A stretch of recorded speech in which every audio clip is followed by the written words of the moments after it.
All right, welcome to today's community conversation. My name is Sean Hurley, and I'll be your community host.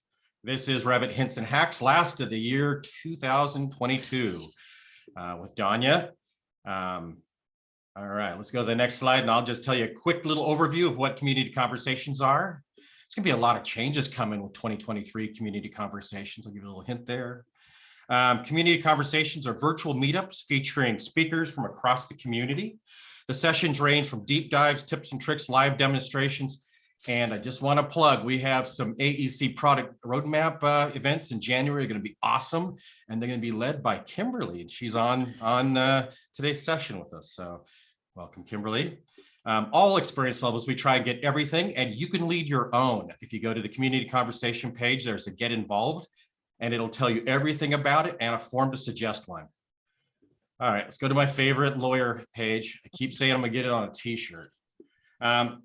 This just simply states that if we say anything, that you only make purchasing decisions based on the products as they are today. So if I get on my AI rants and talking about how AI is going to change everything, and might, keep it with a grain of salt.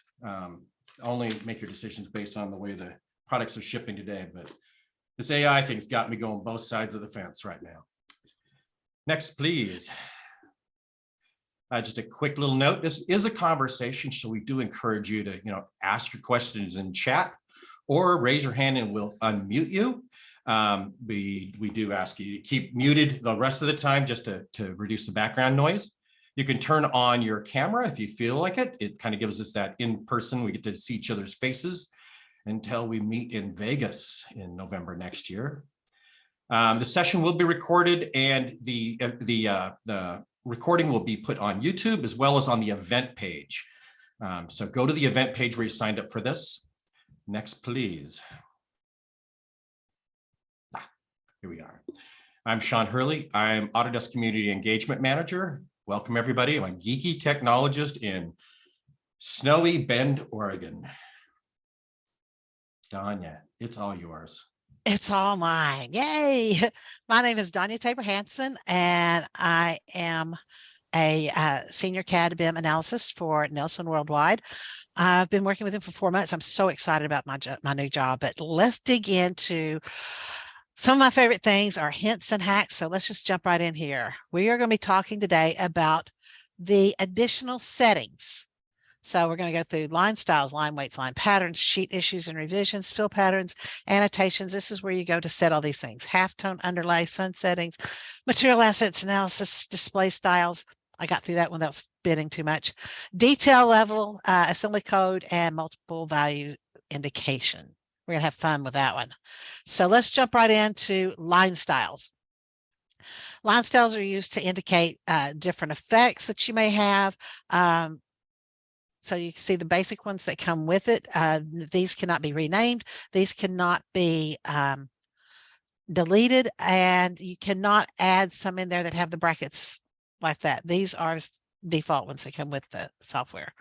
So these are the ones that are predefined. You can create your own, though, any way you want to do that. Let's jump over there. Let's see. Here you can create a new subcategory, give it line weight, line color, line pattern. So let's jump over there. And I gotta get it's I'm on the wrong. It's not letting me swap over. Oh, this is not good. Is it a second screen or just a second dialogue? It's a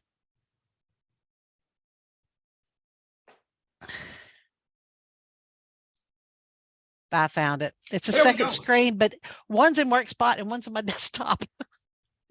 So I found where I got to swap. Okay, so under manage additional settings, line styles.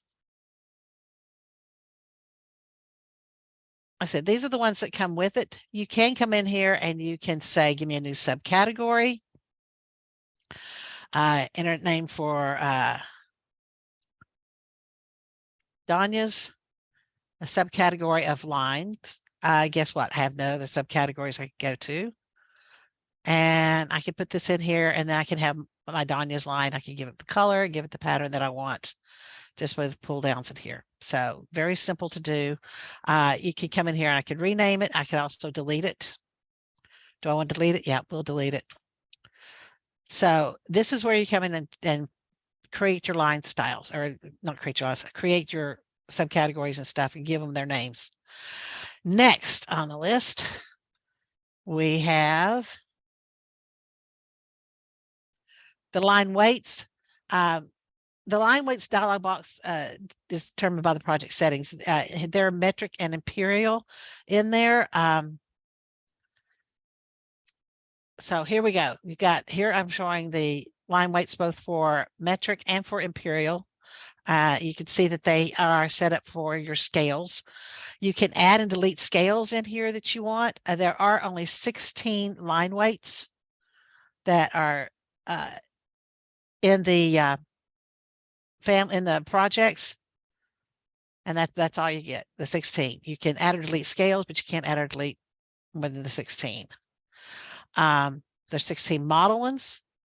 They depend on, these also depend on your view scale. So these are the settings for the view scales. Based on whatever scale you have, that's the width you're going to get on the lines based on their width, the 1 through 16. Model scales can be added and existing ones can be deleted. Adding one will place it within the current list, and it will duplicate the one of the ones beside it. And you can check in each cell to modify the value. So let's go over and do that.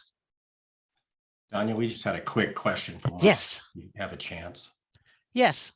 She Go said, ahead. or he said, so what is your idea about line style names? I have my name by Revit number, so from 1 to 16 with few separate. One I have named function like grids or property line, for example.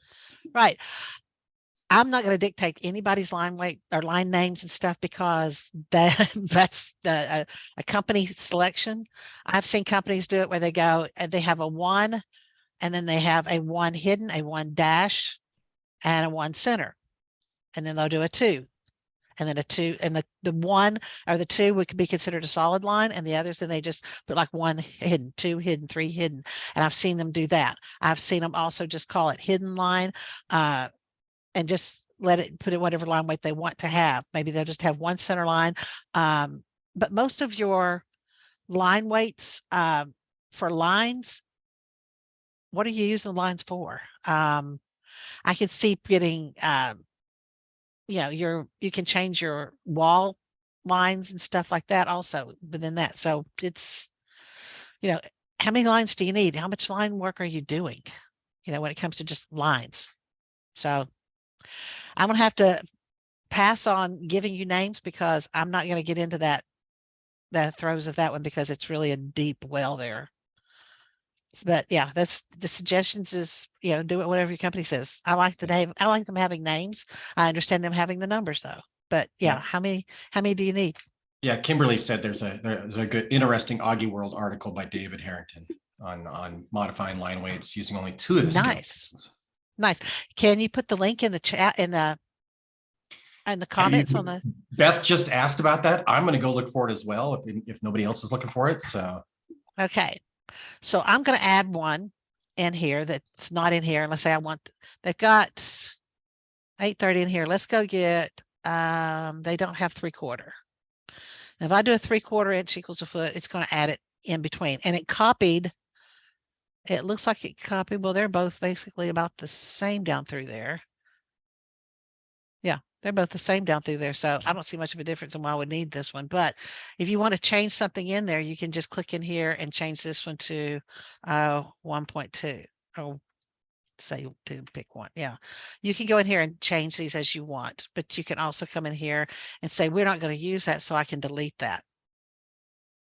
But you can change and add these as you need to. So if you're going to be doing more than these scales, you may want to look at adding something in there and checking the line weights and stuff for it. These are the model line weights. Then we also have the perspective line weights. And there are 16. It's not going to show them to me until I slide down. And then you have your annotation line weights as well, 16. is all you get. And annotation because it scales according to the view size. This is what you get for those. So if your annotation line weights need to be bigger, either change it to from a 3 to a 4 or change your numbers in here. And then back over here. Give me this. No, give me this. There. Yes, I just went through these without coming back over here. So this is for using the line weight tool. And yeah, it's nice to have the different line weights if you're doing things in perspective. And usually if you're in perspective, you're using the pick line to change line weights on a perspective view. So that's when I see them being used more than anything. And there's your annotation. And these are best adjusted on sheets because they can't spell here apparently. They are not dependent on scale factors. They're depending on just the view. So they scale accordingly. Line patterns. They're made up of dashes, spaces, and dots. The first type has to be either a dot or a dash. Dashes and spaces have to be given a value for their length. Dots have no length. So there you can see an example of, and line pattern should also end with a space because you'll start with a dash or a dot, and you should end with a space so that you don't have a dash or a dot running on top of a dash or a dot. But that's the general rules of doing line patterns. I don't feel like I need to jump over and show you that because it's basically right here. I'm saying I'm doing a dash dot dot pattern. So I put in a dash, I give it a value. I put in a space, I give it a value. I put in a dot, no value. And I put in another space, keeping it the same value as the other space, put in a dot, and then another space. So that would be a dash dot dot pattern that you could have. And you can see it's right here in the scale here. So this, I just hit edit to show it back up in here. Sheet issues and revisions. Okay. These are, you can do it per project or per sheet. Can't talk. Once you put them in here, you can move them up and down. You can also merge them with one up above it or one below it. I find a lot of people that's not supposed to be there. It's supposed to be this one, or we don't need that one. And they don't realize you can just go merge it. And when you set these up, you can set up if it's issued, who it's issued to, and who it's issued by. And you can determine whether you're going to show a cloud and tag or just a tag or none. I'm pretty sure most of you have probably been in here before. You can set it per project per sheet, move it up and down and merge it. Determine customize the numbering. This one's set on numbering as opposed to alphanumeric. And also this is where you set your arc length. And this is for the big arc because you get that big arc, little arc. This is for the big arc. So this is where you can set the size of your arc length. And that's based on, it's an annotation. So it's that scale factor for annotation. I do want to pop over there and look at that right quick. And because I wanted to go here and look at this. So here you can see that you can do alphanumeric or you could do just numeric. That's the only thing I wanted to look at here. So you can edit the numbering sequence or you can do a new numbering sequence if you want. If you do a new numbering sequence, you can look at how you want to do it. You can set up prefixes or suffixes as well. If you're going to do numeric, you can start and then, minimum number of digits and your starting number. So if you want it to have at least 2 digits, you can do that. And you can set up a custom sequence if you really want to mess with that.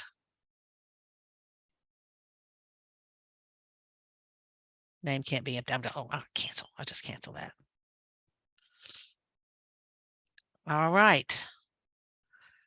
Now I pop back over to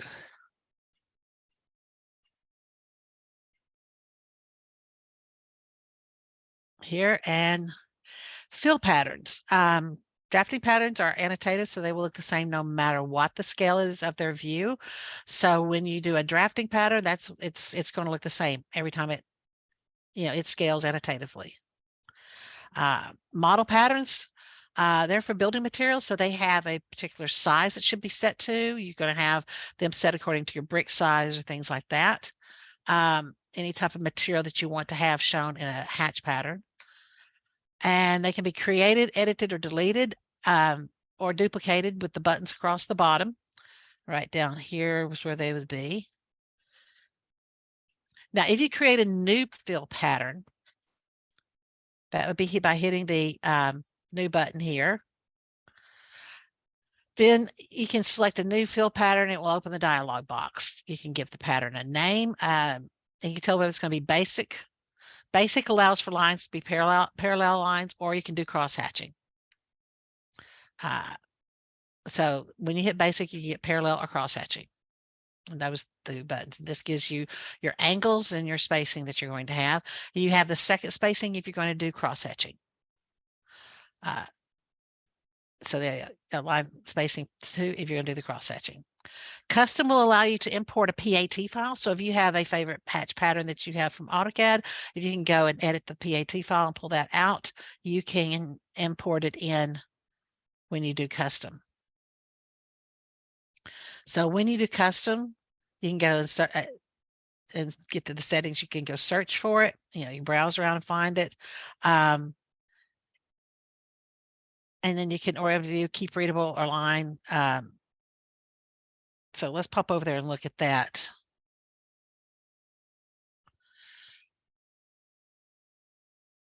And fill patterns. If I'm doing model, and I want to do a new.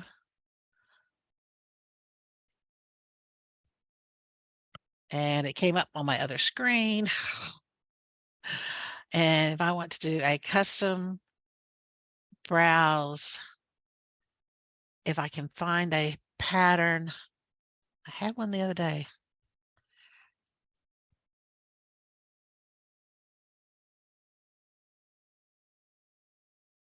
No, wait a minute.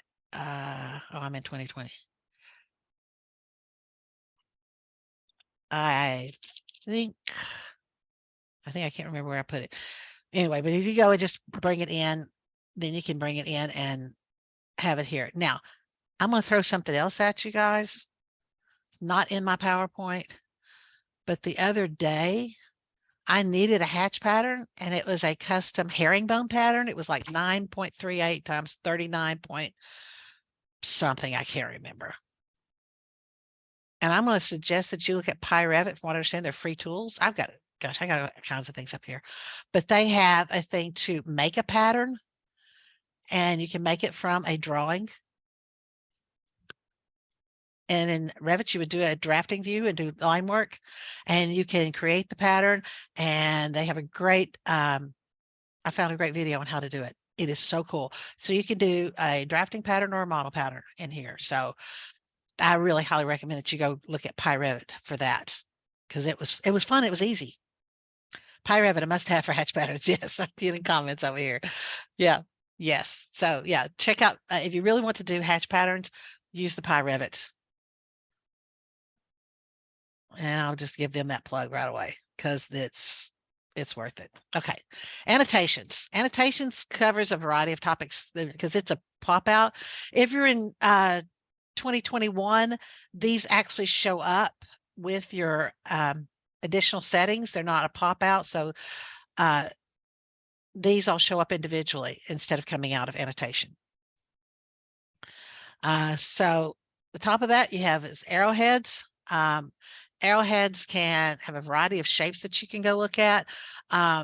When you pick on the arrow here, you can go and you can pull out how you want to do these. You can pull out your arrowheads. These are system families. So you can't create one.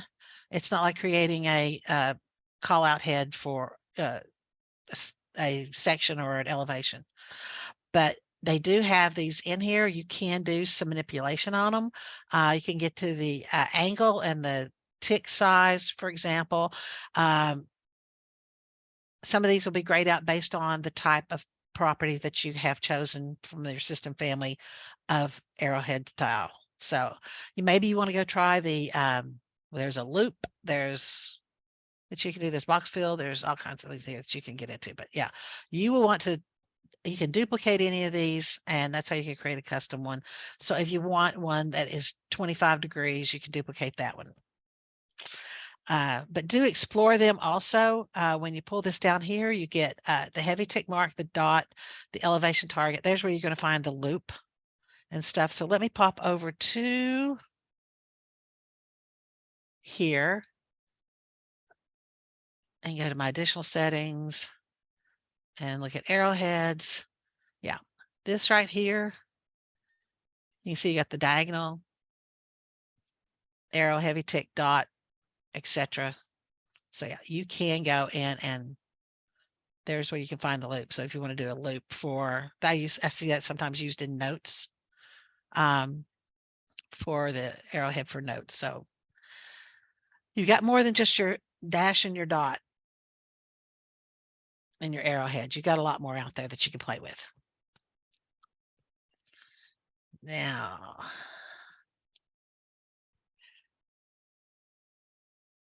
okay. Temporary dimensions. These are the temporary dimensions, and you have 4 options. Your options are center lines, center of core, faces, face of core, and then you have your door and windows. You have 2 options there for center lines and openings. Let me pop over to, nope, wrong one.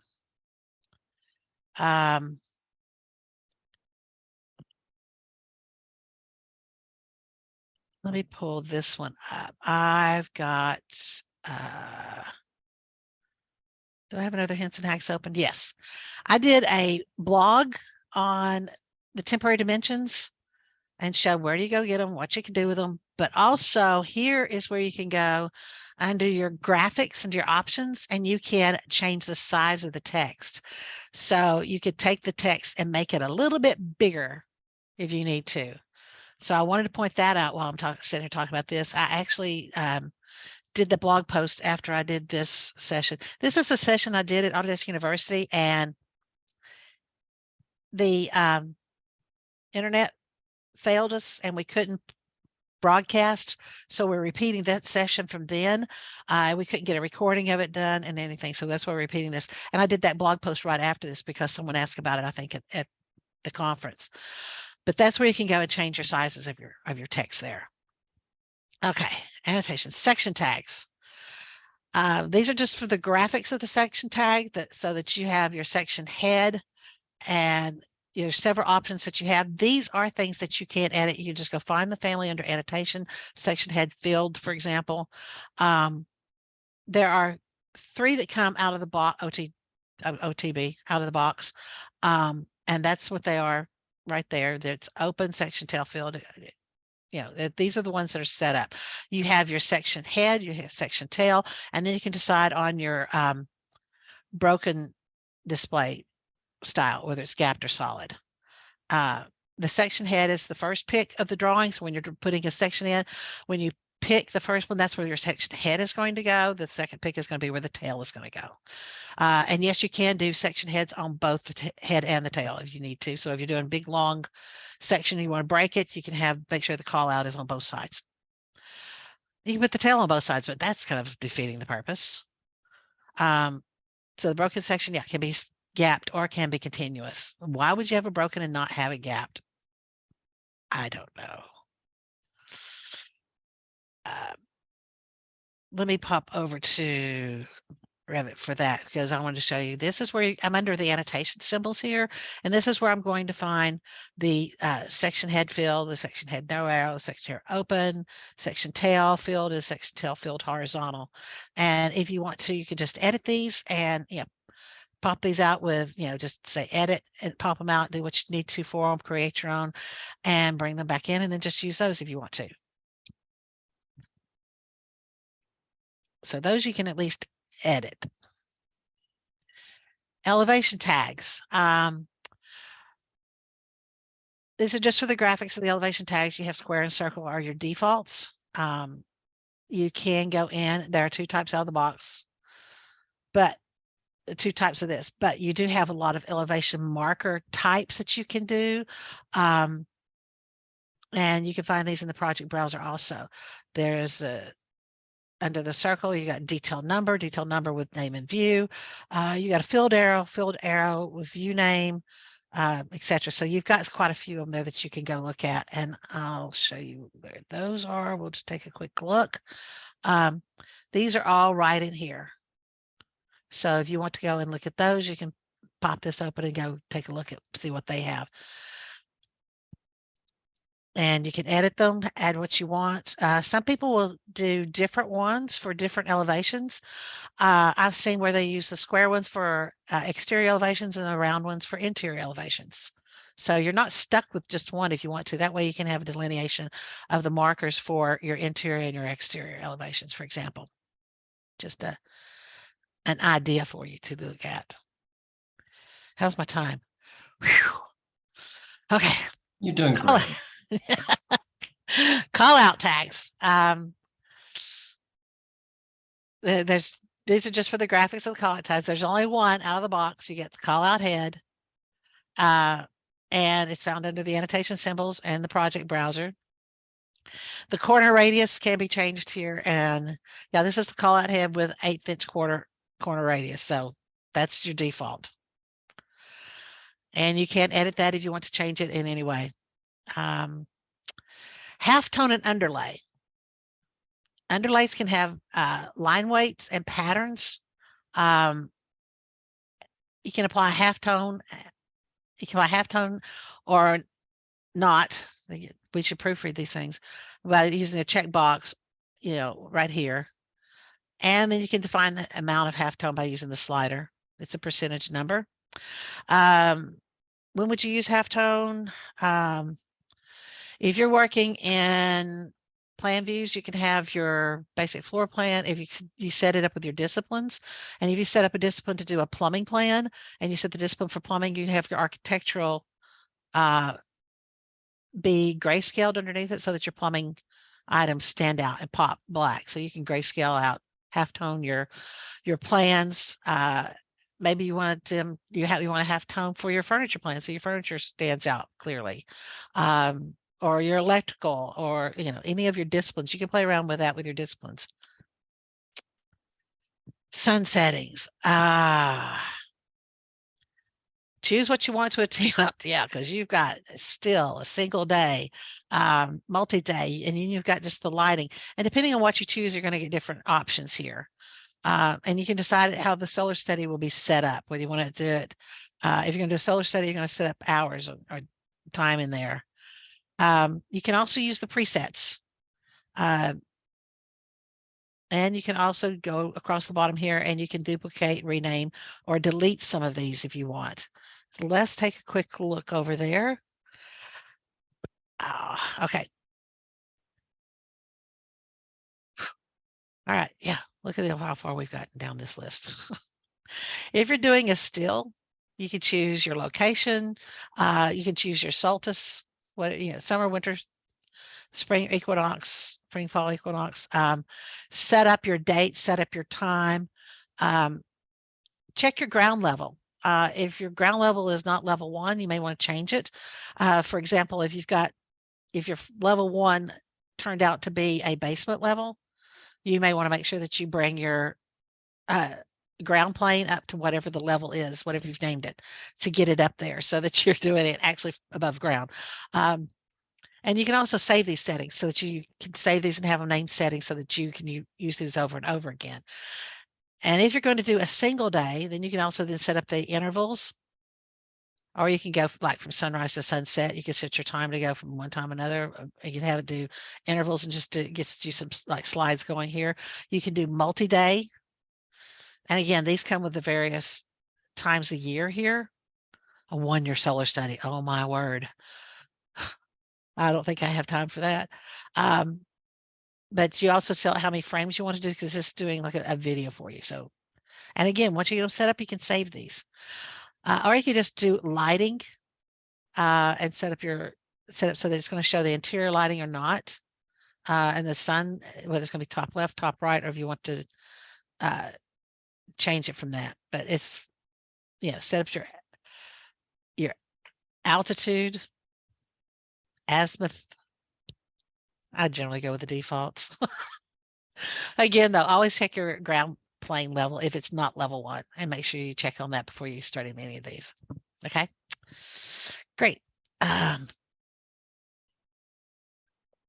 Now, back to my regular schedule chaos.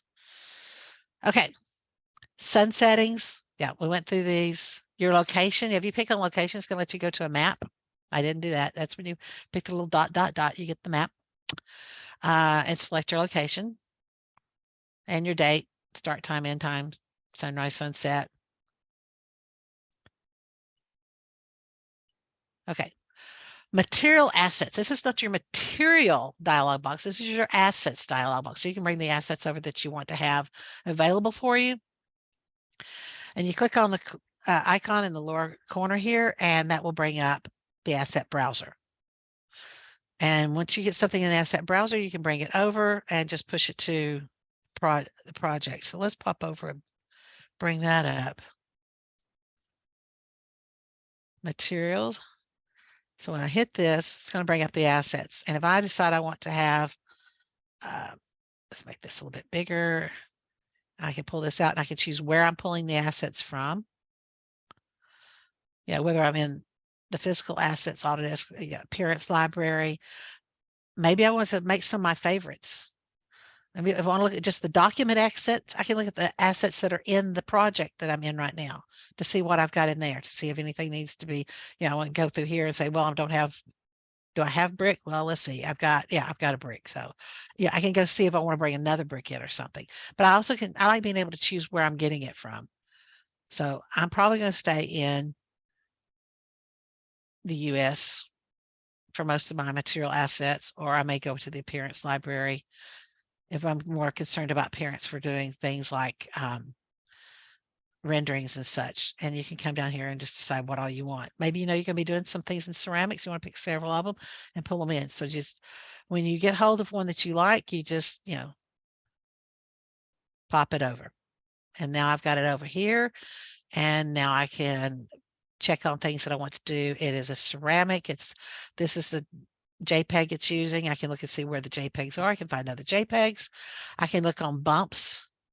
This one's got a wavy bump to it. The relief pattern has this relief. You want to match, if you're doing these two things, you want to match these, your image and your bump. And you can also play around with the tints if you want to, and determine what colors you want to put on this. But this is just where you can go and you get these assets, and then you can create the material and assign the material. But you could have it come in and just change out the different assets that you want to on your materials. It's a lot of fun to play around with too.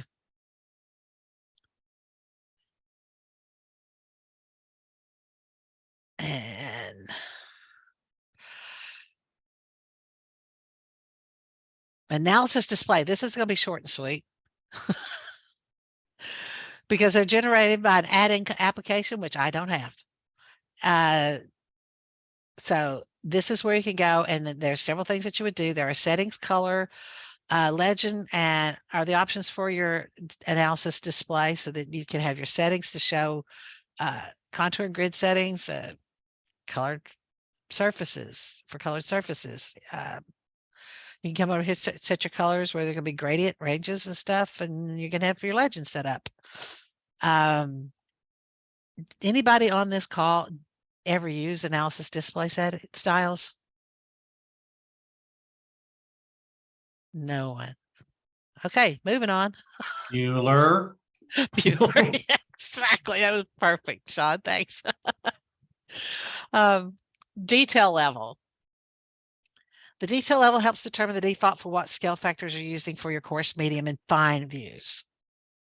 This is where you can go, and you can tell which scale you want to be defaulted to be coarse, medium, or fine in that scale. And you can push these back and forth between them. So let's go over and look at that before we pop off somewhere else. detail level. Oh, yeah, no. So if I want my 1/4 inch to be over, I don't pick on it. I just come up here. It's going to take the one from the bottom and move it over.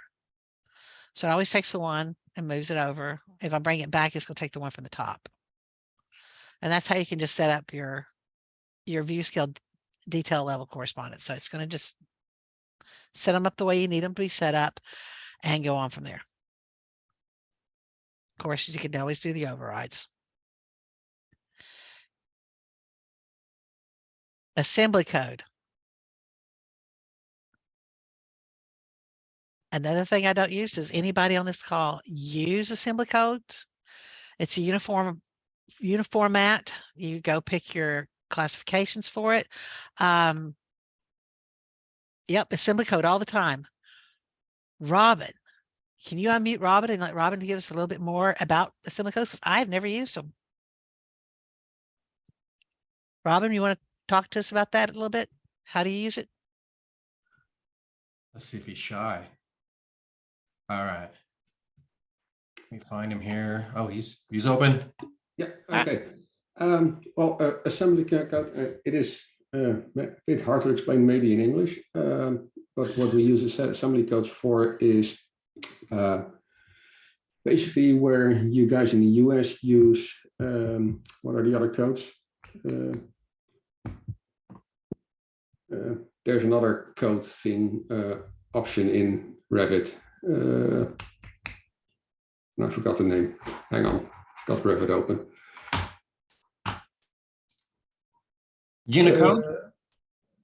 No. Master format? Keynotes, basically. Oh, keynotes. Keynotes. Yeah. Unicode or master format. Okay. Yeah. So Keynotes. Especially in Holland, we've got a list of materials and that kind of stuff that all have a specific 4-digit code, and that's what we use for the assembly codes together with the description.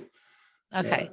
So if we add in the code, the contractor knows what the material is and how what he needs to do. So I wonder if it's something that's used more outside of the US, because we use keynotes all the time. Yeah, because like you said, people from the US, I haven't heard them use assembly codes that often, and I think especially in Holland, but I think in Europe it is used a lot more. Yeah. Fantastic. Thank you so much. I love this. You're welcome. And I mean, like keynotes, that's something I never use. So yeah. Yeah. Well, fantastic. Thank you, Robin, for jumping in there. I appreciate that so much. I'm glad I thought to even ask and throw it out there. All right. So now we know. And if I move to Europe, I'm going to be using the uniformat. Okay. Multiple values indicator. This one display as varies, and you can see it says displays as varies. Okay. It can have a custom value set to it. And if you want to have some fun, this is the end of this. And then we're going to open it for discussion too. You can set it. That ain't right. Okay, so we can give it a Southern accent. This is what happens when you have two different values in a schedule, for example, and it will put the varies in there. And yeah, I'm not going to put that ain't right in here. I can't do that. you can put whatever you need. It says varies is something that you don't want to use. You can tell them, if varies is too vague for some, maybe you want to tell them you have multiple values here. Please check, or something. You can put whatever you want in there. I'm not going to put that ain't right. That's just fun. So yeah, that's when you see the varies, it's because you have the multiple values that show up. And that takes us to the end of additional settings. But let's open it up. Anybody have anything they want to add to any of these? Anything that that you do differently, or you saw something that I didn't go over, or you do anything? Let's open it up. Anybody want to raise your hand and get in here?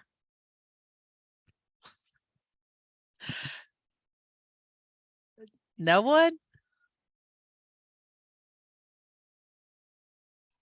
No, No. just like a Wow. junior high dance. Nobody walks out on the floor. Bueller. Okay. I will suggest that you also start looking, if you haven't already, that you get involved in looking on the blog posts that are out there, because a lot of times I will follow up like I did with this one, to follow up anything out here, but the other blog posts and stuff, they're very informative. I'm going to go back to the blog and let's see what we got out there and just give a plug for the blogs right now. Also, I'm taking suggestions on what would you like to hear next, because I got asked about doors and windows. I did doors and windows. I got asked about stairs and rails. I did stairs and rails. So I'm open to whatever you need. Oh, my latest one is on creating your own selection set. You can select things and create your own selection set, create filters for it. But you'll find other things out here.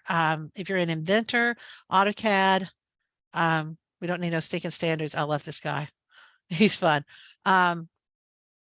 Introducing Eugene, start looking out here also. If you're not familiar with these, there's also going to be some changes, I understand, coming to the blogs, and you're going to be able to follow them a little bit better. So just keep your eye out for changes out there too. And don't forget the rest of the community conversations, the upcoming events that are scheduled are out here. You can sign up for them. And again, I'm looking for ideas on what you guys would like to hear me do. So let's go back to here, because that was just fun. So I guess we got. Hey, Donnia, Robin just reminded me, we had a little discussion in the back, and he wanted to see more about existing and new in Revit, doing renovations and remodeling, because they do a lot of that in where he's at in the Netherlands. Okay, so you want to look at and then Ginny Lee phasing? said curtain walls and challenges, or curtain walls with challenges. Curtain walls with challenges. Curtain walls can be a real And challenge. Beth said phases. So here it all comes. And David said, yeah, curtain walls. Great. Curtain walls. Okay. Curtain walls and phasing. Always confusing to people. Okay. What about design options? Is that something that is done a lot that you would be interested in seeing? Because I think of phasing, and I also think of design options as being something that curtain walls. Yeah, definitely. Okay, cool. January, curtain walls. Phasing next in February. And maybe we'll look at design options in March. It would be fun to do curtain walls, phase 1, phase 2. Yes. The curtain wall that will not die. We'll put it in design options, and also, yeah, that would be great. Thank you. Yeah, I can come up with all kinds of ideas, but I like to know what it is that you would like to hear. So there we go. I've got my next 3 topics. Well, thank you guys. I'm going to give you a few minutes of your time back today. Let's go to the closing slides, and let me give some helpful community resources in here and say thank you to you, Donnia, for everything you did in 2022. And we will get your 2023 sessions up on the calendar. Hopefully in the next week, we'll agree we'll do the same date and time. We'll just get your topic names and throw them out there. Yeah. Thank you, everybody, for attending. Thank you, Robin, for enlightening us on what you're doing in Europe with the assembly. Yes. And if you're in the mood for Dynamo, the closure session and the wrap up is in an hour. So that, yeah, in an hour, Sweet. We'll have Jacob Small. We'll be talking Dynamo and a wrap up of everything we talked about in 2022. But thank you, everybody. And yeah, stay tuned to the event calendar. We'll be updating it. We have some big AEC roundtables coming up in January as well. This is your opportunity to bring questions to the different product teams in AEC. Kimberly will be hosting that. There is also on the event pages, there's a Slido. So if you want to ask your question ahead of time, I can't guarantee it'll go to the top of the queue, but I'm pretty sure it will. So thank you, everybody, and have an awesome, awesome Thursday. Or you could be a Friday. Do we want to do that? Oh, I pasted them in there. I kind of talked through them. And yeah, if you go to the community conversations page, like I said, if you want to lead one of these, we're gonna do some solution panels where people get challenged with things that people are running into out there, and maybe a 4-person panel, just kind of, you know, pass the baton in a live panel and do it. So lots of good things, lots of changes coming for 2023, and I'm excited about it. So thank you, everybody. Thank you all for coming. Bye.